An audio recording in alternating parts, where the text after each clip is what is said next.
This is the disciple who's gone and he's really messed things up. He's denounced Christ 3 times. He's also the one who Jesus says, hey, like, you're going to be the starting point of the church. Like, I'm going to launch this movement through you. And he kind of messes things up a lot. And he goes to Peter in John 21. He says, Simon Peter, do you love me? Oh, yes, Lord. Yeah, I love you. Feed my sheep. Feed my sheep. Simon Peter, do you love me? Yes, Lord, I love you. Feed my lambs. What's he doing? He's saying, if you love me, do this. Feed my sheep. Take care of my people. And the first church, believe it or not, they take it farther. They take it even farther. They literally are saying that love of neighbor fulfills the law of Christ in James chapter 2. They equate love of God to inclusion of the poor. In Acts 2, Acts 4, James 2. And let me just be clear, there are no qualifying statements on that. It's just take care of the poor. He goes on, they say, love of brother is tied to living in the light. If you don't love your brother, you're not living in the light. 1 John chapter 3, chapter 1, chapter 2, chapter 4. And even going further to say that works without love is useless. 1 Corinthians 13. And maybe most convicting, love and care for neighbor being connected to loving God at all. Literally in 1 John 3 it says, if you see someone with the world's needs and you have the means to meet it and you don't meet it, how can the love of God exist in you?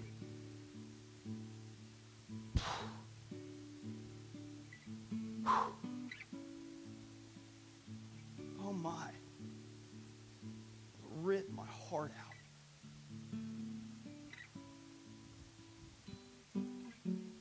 In Matthew 25, Jesus does maybe the most offensive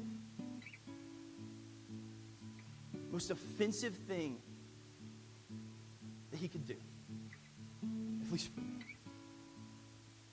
He ties love of neighbor to salvation. Matthew 25. We have this scene, sheep and goats. Jesus separates them. Final judgment. He literally says this. He looks at the sheep and says, come, all of you, to take your inheritance that's been set up for you from the beginning, from the foundations of the world. And then he says this, for I was hungry and you fed me. I was thirsty and you gave me something to drink. I was sick and you took care of me. I was naked and you clothed me. I was in prison. I was a criminal and you visited me.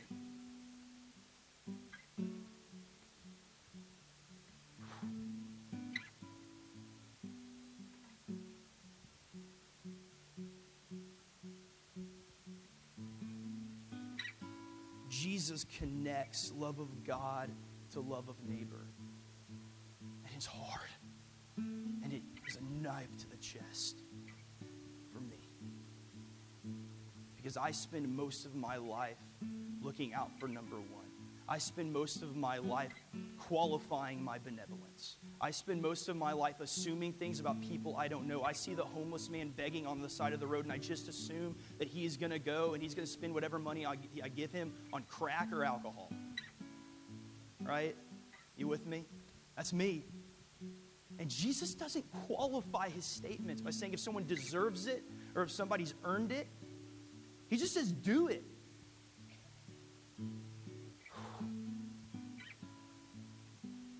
So what do the harmonies in our life tell us about the melody that we're singing?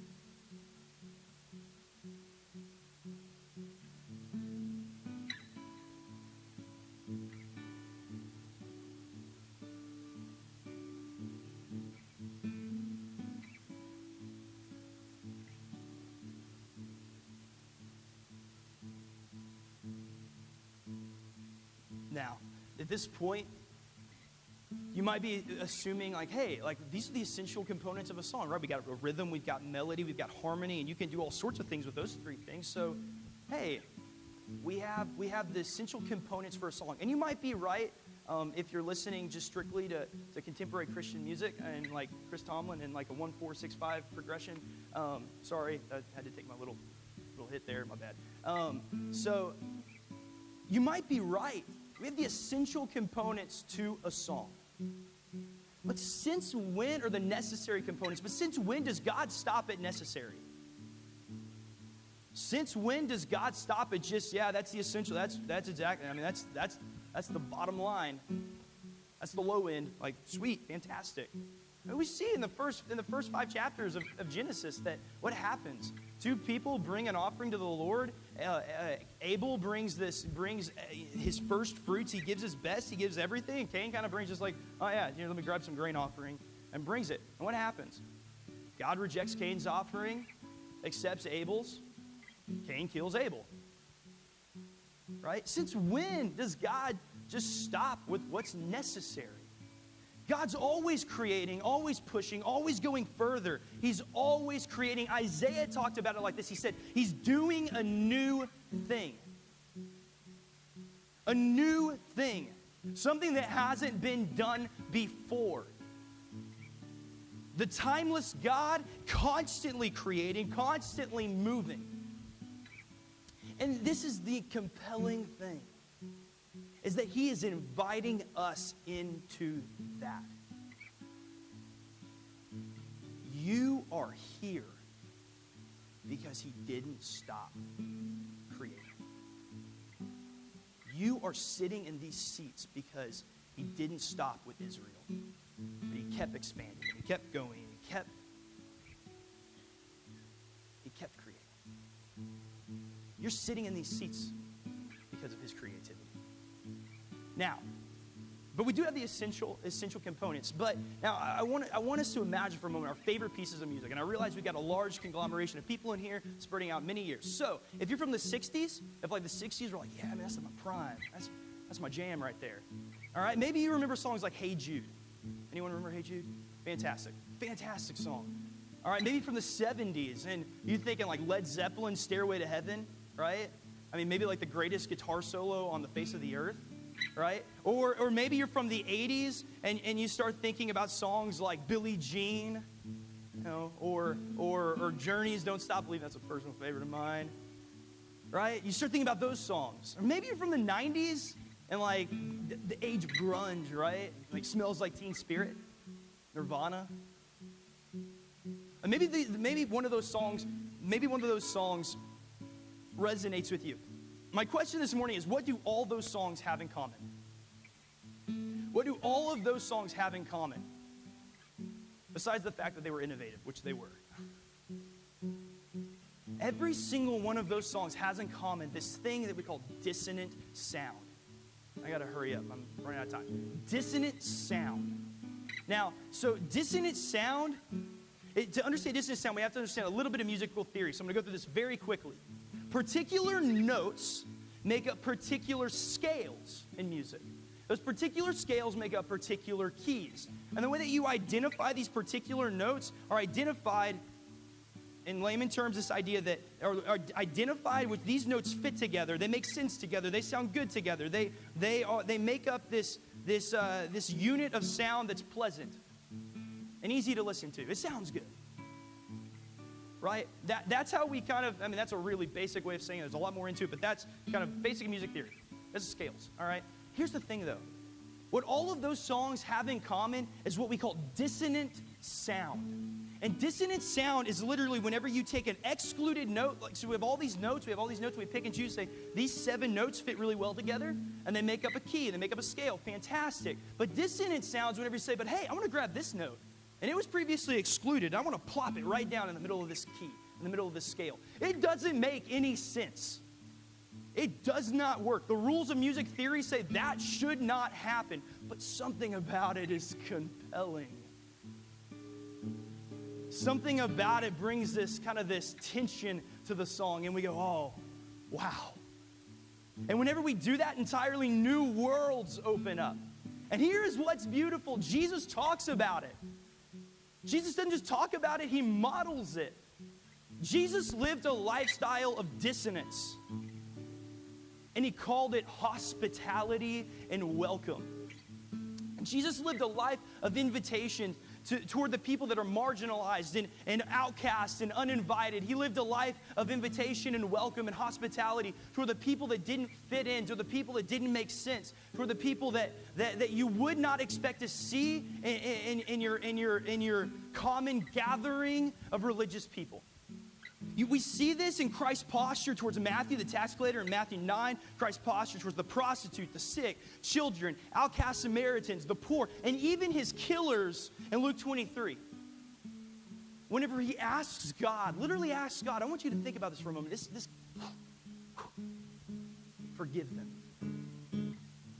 And not like forgive them, but still burn them, but like somehow, like he's asking somehow for their redemption. Like somehow that they'll realize what they did. They don't know what they're doing, God. Father, forgive them. Help them find redemption.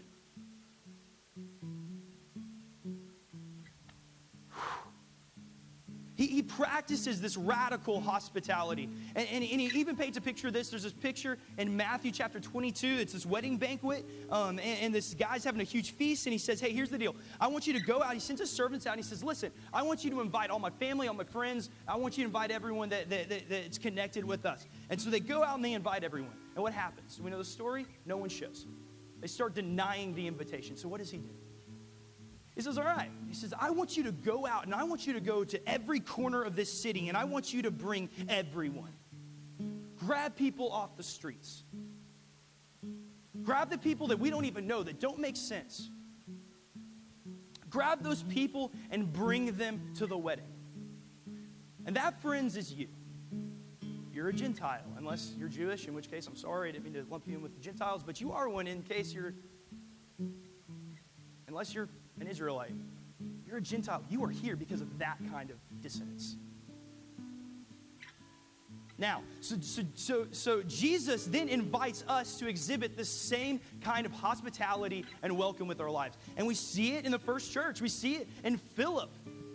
In Acts chapter 8, whenever he goes and he's on the road and he meets this Ethiopian eunuch. Now, for the sake of everybody's not losing their lunch, I'm not going to tell you exactly why this Ethiopian eunuch can't be a Jew or can't be a part of the group, but he's a eunuch. So just, I don't know, I'll just let you that one kind of sit there. He can't be a part. Literally, everything about Philip says he can't be a part. Now, so what happens is Philip goes and starts talking about the gospel with them and starts talking about Jesus, starts talking about the good news, and the Ethiopian eunuch is asking all these questions. And in that moment, Philip's got a choice to make. This guy doesn't fit. He doesn't make sense. He's not really supposed to be a part, but gosh, this is compelling. And Jesus is exploding the margins, and he modeled it with his life. So what does he do? He baptizes the guy right there on the side of the road. And the guy goes back to Africa, to Ethiopia, as a eunuch, but also as a witness to the good news of Jesus. And finally, Jesus, he labels himself as one of the dissonant. He labels himself as one of those outcasts, one of those margin people, one of those people that don't make sense. When in Matthew 25, he says, everything you've done for those people, for the least of these, for the criminals and for the naked and for the hungry and for the poor, you've done unto me.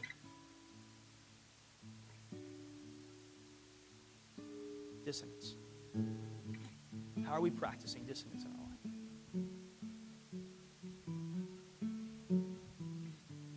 So where does this leave us? Where does this leave us this morning? I want to suggest that worship is a song.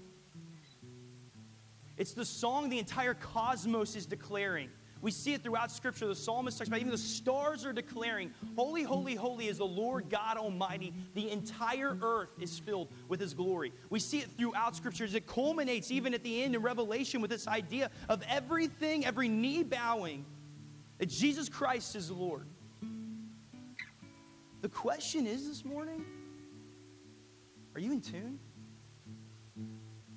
Are we in tune? Am I in tune with the song of the cosmos? And the way that I practice, rhythm and melody and harmony and dissonance in my life, what are those things saying about the song that I'm singing? Am I even singing the same song? Are you practicing Sabbath? Are you centering your life around Jesus, displayed through peace and love of neighbor? Are you practicing radical hospitality and welcome in your life? You know, the ancient Jews, they wanted to find God too in temples. They wanted to connect with God in places kind of like this, where they would gather once a week. The problem was they didn't really want to engage with God out in the city. And so there's this moment in Amos chapter 5, and I have to read it. And it literally says this. God is speaking to these people. God is speaking to these people right before they go out into exile because of their neglect of the whole life. They just wanted God in the temples. And God literally says this. He says, I despise your festivals. I take no delight in your solemn assemblies. Even though you offer me your burnt offerings and grain offerings, I will not accept them. And the offerings of well-being of your fatted animals, I will not look upon them. Take away from me the noise of your songs. I won't listen to them. I won't listen to the melody of your harps. Instead, let justice roll down like a river and righteousness like an ever-flowing stream.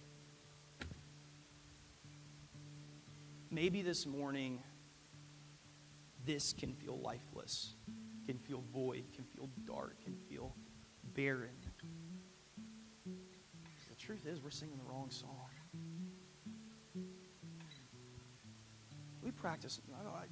Maybe we don't practice rhythm in our life. We work so much. We neglect our families. We neglect our neighbors.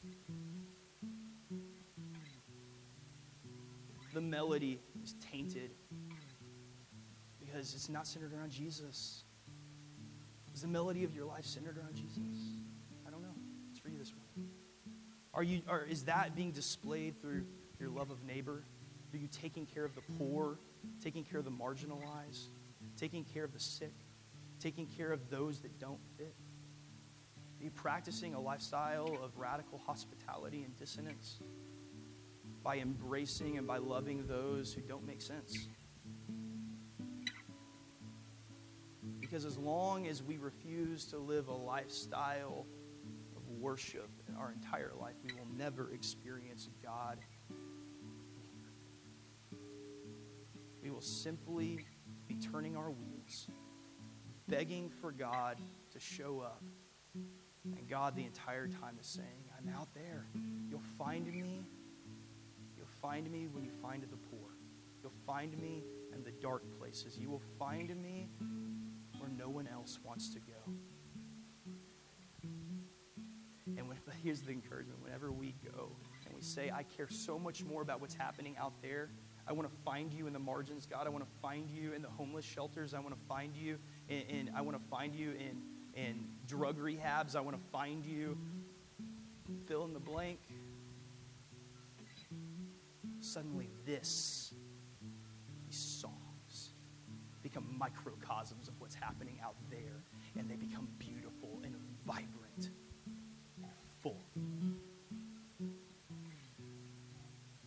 And God, in that place, in that space, when we posture ourselves in humility and we meet him there, he meets us here. We become worshipers.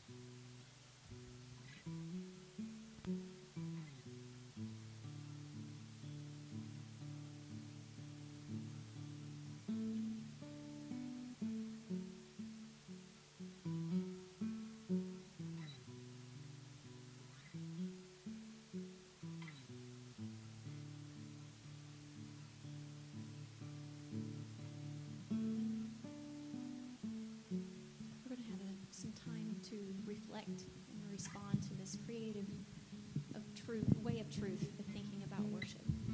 So the lights are going to lower down, and we're going to sing a couple songs of worship and ask you to just ponder in your heart what you've heard today and think, is my life in tune? Is my orbit Jesus? Do I love for him? Do I live for him? Is my life a life of worship? So you may want to stand. You may want to kneel. We have people at the back of the room. If you want to pray with someone, or you have something that you would, a decision that you need